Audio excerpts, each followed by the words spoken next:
maka pelajarilah seluruh isi Al-Fatihah ini. Maka Anda akan mendapatkan bimbingan dan mendapatkan kemuliaan dari Allah Subhanahu wa taala yang akan membuka semua sifat-sifat kebaikan dalam hidup kita. Karena itulah surah Al-Fatihah juga disebut dengan surah Asy-Syafi yang memberikan nilai-nilai kemuliaan, kebaikan, pembuka pintu kesehatan bagi orang-orang yang diuji dengan penyakit.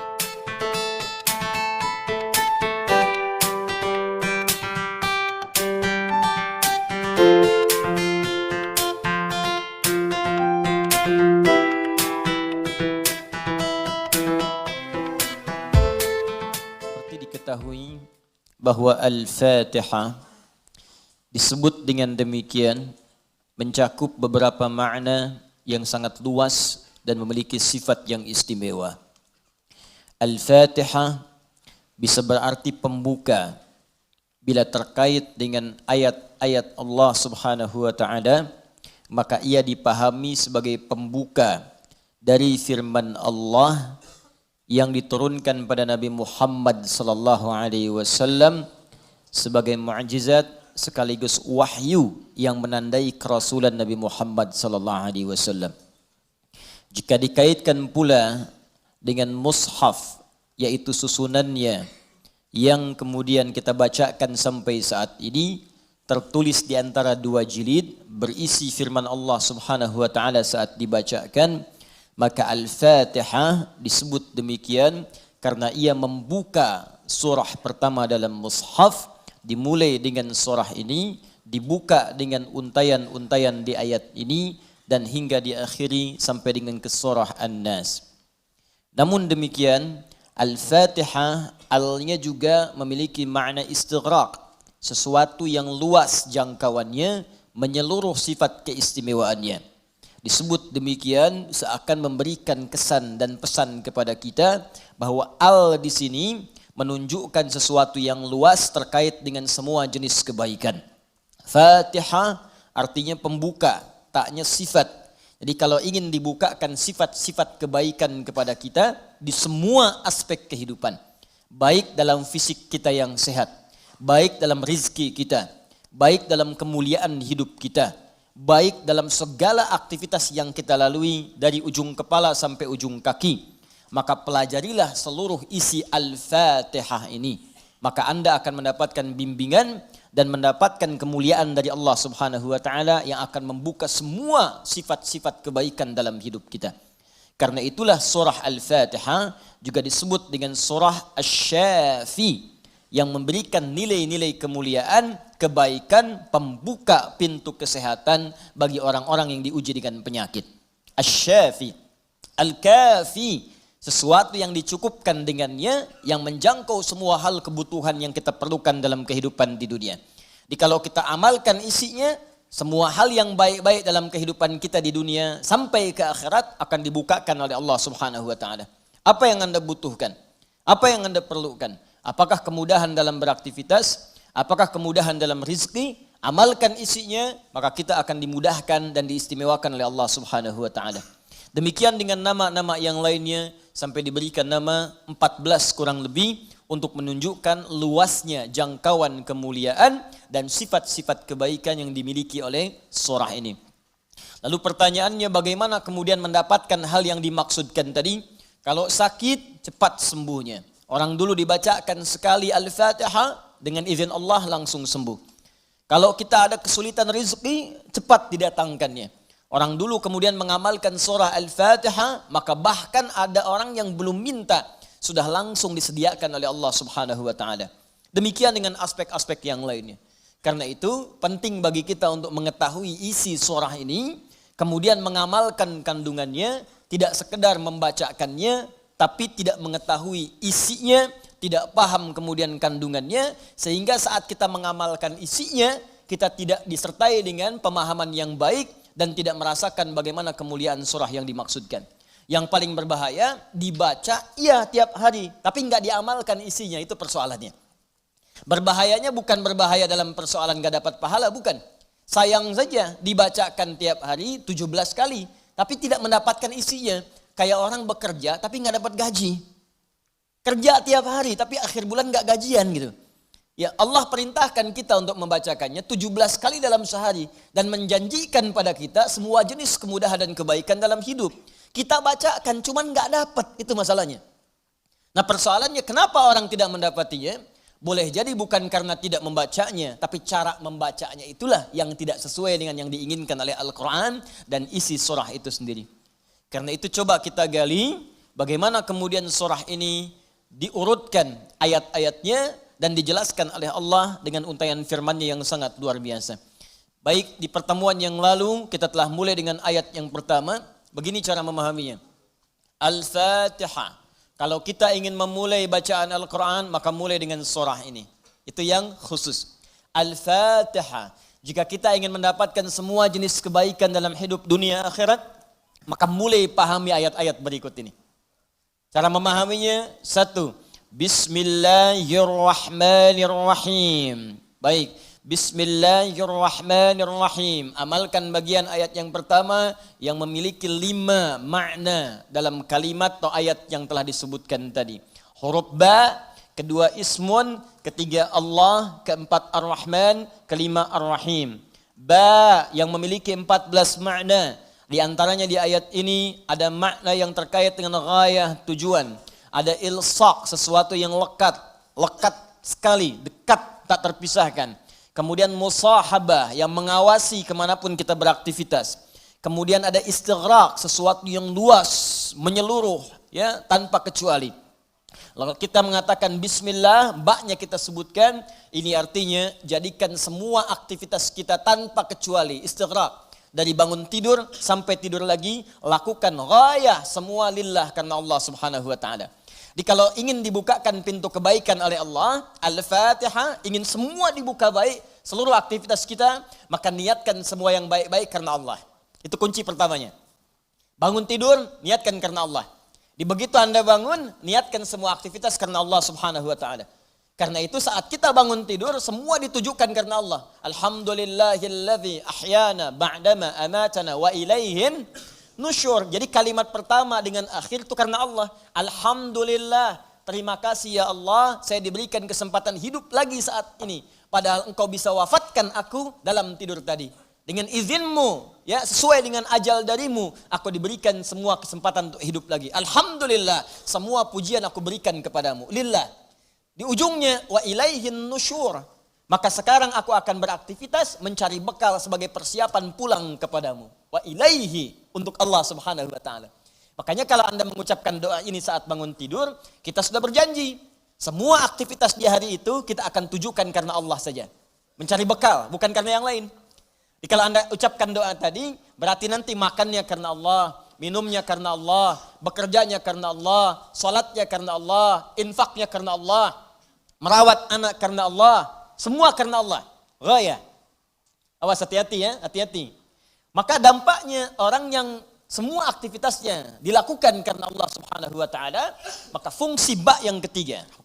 Satu tadi ghayah, kedua istighraq, yang ketiga ilsaq dan musahabah. Lekat dan diawasi oleh Allah. Kalau dulu kita contohkan orang yang meniatkan semua aktivitas karena Allah, maka yang kedua rumusnya, rasakan seakan-akan aktivitas itu diawasi oleh Allah Subhanahu wa taala dengan pengawasan yang lekat seperti lem yang menempel, yang menyatukan dua sisi. Ya, mau minum, rasakan diawasi oleh Allah. Bismillah, minum, lakukan karena Allah. Maka mohon maaf, ketika minum Anda dikerjakan karena Allah dan merasa diawasi oleh Allah, ini kuncinya. Awas, ini kuncinya. Karena ada orang yang melakukan sesuatu karena Allah, tapi nggak merasa dilihat. Nggak merasa diawasi. Ini saya tanya pada Anda, maaf ya, tadi saat sholat itu, sholatnya karena Allah bukan? Jawab aja, karena Allah bukan? Nah, karena Allah. Baik, kalau sesuatu dikerjakan karena Allah, maka rumus keduanya, rasakan Allah mengawasi kita. Pertanyaan saya yang kedua, saat Anda sholat tadi, saya sholat, kita sholat, merasa nggak diawasi Allah? Merasa nggak dilihat Allah? Karena beda antara orang yang merasa diawasi dengan yang hanya mengerjakan saja, itu lain. Akan beda, silahkan Anda bekerja, merasa diawasi, Anda akan serius dalam pekerjaan Anda. Mahasiswa yang sedang ujian, merasa diawasi, itu akan fokus kepada soal. Susah, mohon oleh kanan, khawatir, ada CCTV. Mau noleh kiri juga khawatir karena terawasi. Dia akan fokus. Makanya orang sholat itu kalau benar-benar sholatnya merasa diawasi, dia fokus, gak akan nengok kanan kiri. Gak ada istilahnya ketika takbir Allahu Akbar. Tangannya gak sedekap nih. Tahiyatnya kok gerak-gerak ya. Atau bahkan saat sholat mikirkan yang lain. Allahu Akbar. Tender ya Allah, tender. Allahu Akbar, WhatsApp belum dibalas.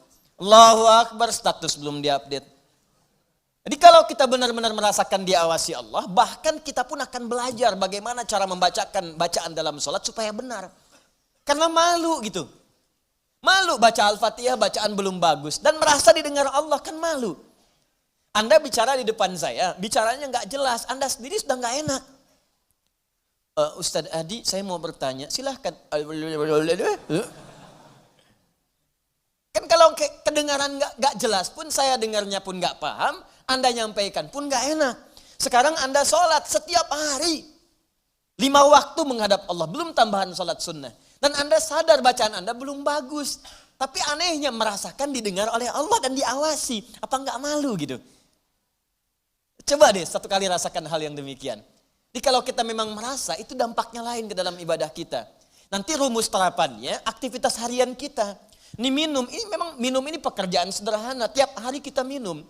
Cuman ada beda ketika minum kita itu merasa dilihat Allah. Maka saya katakan di pertemuan lalu, mustahil Anda akan menyentuh minuman yang tidak disukai oleh Allah. Mustahil. Jangankan menyentuh yang dilarang Allah, mau minum pakai tangan kiri pun rasanya nggak enak. Pasti Anda akan pindahkan itu kepada yang lebih baik. Paham sampai sini ya? Ya sama dengan proses begini, mencari nafkah, bekerja, dari di jalan, dari baca, berpakaian. Kalau semua dikerjakan karena Allah, demi Allah saya katakan, mustahil dalam pekerjaan bisa mudah menyentuh yang diharamkan oleh Allah. Gak mungkin. Gak mungkin mau terima proyek yang haram, itu mustahil. Mustahil ikutan tender yang haram, mustahil. Mustahil menjerumuskan diri pada yang tidak disukai oleh Allah. Karena merasa dilihat Allah. Dan merasa diawasi, jadi mustahil. Dusta itu mustahil. Bohong itu mustahil, korupsi mustahil, nyogok gak mungkin. Bukan karena perkara takut orang lihat, karena Allah mengawasi kita. Makanya dulu, sahabat tuh ketika diajarkan seperti itu, bahkan anak-anak kecil, jangankan yang tinggal di kota, di ujung yang paling dalam di padang Sahara, yang sulit ada orang setiap waktu, yang kalau lewat cuman kambing gurun dengan unta, Anda bayangkan. Lewat kambing gurun unta, kambing gurun unta, kambing gurun unta. Tapi perhatikan bagaimana mereka mengamalkan huruf ba dalam Bismillahirrahmanirrahim. Diuji oleh sahabat Umar bin Al-Khattab radhiyallahu ta'ala anhu. Lewat padang pasir, kelihatan anak muda sedang menggembala. Saat menggembala itu, menggembala kambing, ditanya oleh Umar, diuji. Kata Umar, saya mau beli sebagian dari kambingmu itu. Kata orang ini bukan punya saya, punya tuan saya. Punya tuan saya. Kata Umar, tuanmu kan gak ada di sini. Ini padang pasir yang luas. Orang yang gak ada. Beli aja, bilang dimakan serigala. Apa kata penggembala ini? Lalu di mana Allah? Idzan fa'ain Allah. Bayangkan penggembala saja. Di padang pasir yang orang yang gak ada. Yang gampang saja bilang ini dimakan serigala. Dapat keuntungan banyak gitu. Ya, luar biasa. Yang dia katakan pertama kali. Bukan sekedar menolak, gak mau takut ketahuan sama tuan, takut ketahuan sama pemiliknya, takutnya tidak. Pertama kali jawaban yang keluar, idzan aina Allah. Lalu Allah di mana? Allah di mana? Demi Allah saya katakan hakul yakin kalau setiap muslim merasakan dalam dirinya bahwa dia diawasi oleh Allah Subhanahu wa taala, maka lurus, damai, tenang, tentram dan baik semua urusan kehidupan. Gak ada penipuan dalam perdagangan. Gak ada penipuan dalam hal-hal interaksi kehidupan. Tidak ada kecurangan. Tidak ada keburukan. Semua baik. Karena merasa dilihat oleh Allah Subhanahu wa ta'ala. Itu baru huruf ba. Baru ba. Coba tiap hari kita baca itu. Satu huruf ini aja. Mohon maaf ya. Selama hidup kita udah diamalin belum? Satu huruf ini aja. Ayo suami sama istri. Berapa kali berkata hal-hal yang tidak tepat. Istri terhadap suami. Berapa kali menerangkan sesuatu yang tidak tepat. Anak pada orang tua kepada anak. Walaupun hal-hal yang ringan. Bapak mau permen. Nanti papa beliin 1 truk. Kapan truknya datang? ba saja satu gitu. Anda menuntut banyak dari Allah, tapi Allah meminta kita mengamalkan satu huruf aja, kita nggak maksimal. Coba lihat tuntutan kita setiap hari. Ya Allah lancarkan usahaku, ya Allah luluskan dalam kuliahku, ya Allah mudahkan pernikahanku, ya Allah berkahi hartaku, ya Allah lancarkan pekerjaanku. Banyak yang diminta, sembuhkan aku. Kata Allah, aku berikan semuanya. Amalin satu aja huruf ba. Ba. Ketika benar mengerjakannya, ismun, bimakna sumuun, bimakna raf'un, terangkat, dimuliakan, ditinggikan. Ketika benar mengamalkannya, maka Allah akan berkenan meninggikan derajat kita, memuliakan kita pada semua aktivitas yang kita kerjakan dalam kehidupan kita. Syaratnya satu, kerjakan semua karena Allah Subhanahu wa taala. Allah sifatul uluhiyah wal ubudiyah, al-ma'budu bil haqqi awil haqqil ma'bud. Bukan sekedar menunjukkan aktivitas karena Allah saja, tapi lekatkan dua sifat saat mengerjakannya. Saya mau minum ya. Saya ucapkan bismillah, bukan sekedar merasakan Allah mengawasi kita saja, tapi rasakan yang mengawasi kita punya sifat uluhiyah, sifat ketuhanan. Ini Tuhan saya. Allah. Gambarannya begini, maaf ya, gambarannya begini. Pimpinan saja, pimpinan di kampus, rektor mengawasi ujian Anda serius. Pimpinan di kantor, mudir, direktur utama mengawasi Anda begitu serius. Pengawas saat Anda bekerja, maaf, di sekolah, di SD, di SMP, di SMA ada pengawas, maka semua guru-guru serius. Semua serius. Sekarang yang mengawasi kita bukan makhluk lagi. Pencipta rektor, pencipta direktur, pencipta kemudian pengawas, pencipta semuanya. Jauh di atas mereka semua. Maka orang-orang yang merasakan langsung Allah, Tuhan yang mengawasi saya, maka setidaknya keseriusan itu lebih bertambah daripada sebelumnya. Itu poinnya. Dirasakan saat Anda mengerjakan sesuatu, langsung Allah yang mengawasi saya nih, bukan yang lain. Di saat bekerja rasakan Allah yang mengawasi saya. Saya nggak peduli ada manajer, nggak ada direktur, terserah. Ada supervisor, tidak ada supervisor, terserah. Yang penting Allah mengawasi saya. Itu poin pertama. Awas, ini perkaranya ringan nih, ya. Kelihatannya sedikit kecil, ringan, tapi dampaknya besar si Allah Subhanahu wa taala. Jika benar kita mengerjakannya dengan menuhankan Allah dan merasakan pengawasan Allah Subhanahu wa taala, maka nanti lihat dua terakhir di bagian penutup ayat tadi.